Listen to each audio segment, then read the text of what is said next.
Inilah dampak resesi ekonomi Indonesia 2023. Jika itu terjadi, apakah kita perlu khawatir terhadap dampak tersebut? Belakangan ini banyak beredar berita tentang resesi Indonesia pada 2023. Namun, banyak yang belum mengetahui apa itu resesi seiring isu ini semakin menguat. Sebenarnya, resesi merupakan hal yang normal dalam perekonomian makro, namun dampaknya sangat amat terasa bagi masyarakat. Resesi adalah sebuah istilah yang menggambarkan keadaan ekonomi makro suatu negara, yang mana dinamika ekonomi ini berjalan terlalu cepat dan lambat. Hal ini tentu akan membawa risiko buruk bagi perekonomian negara maupun dunia. Dampak terjadinya resesi begitu besar bagi aspek mikro maupun makro.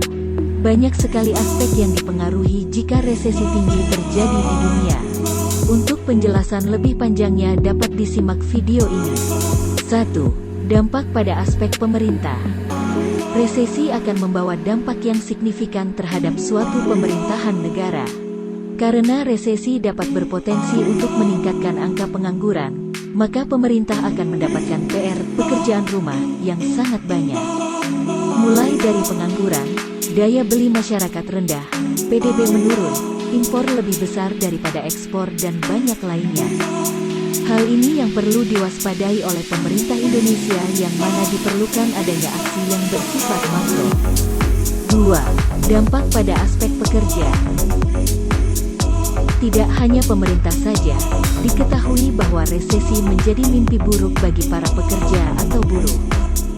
Saat ini tidak dapat dipungkiri bahwa tanda-tanda sebuah negara resesi adalah banyaknya PHK besar-besaran dari berbagai perusahaan. 3. Dampak pada aspek perusahaan. Dampak resesi 2023 di Indonesia pada level perusahaan adalah akan terjadi jatuh bangkrut suatu perusahaan. Hal ini dipengaruhi oleh daya beli atau konsumsi masyarakat yang menurun dan nantinya menyebabkan cash flow pada suatu perusahaan terhambat. 4.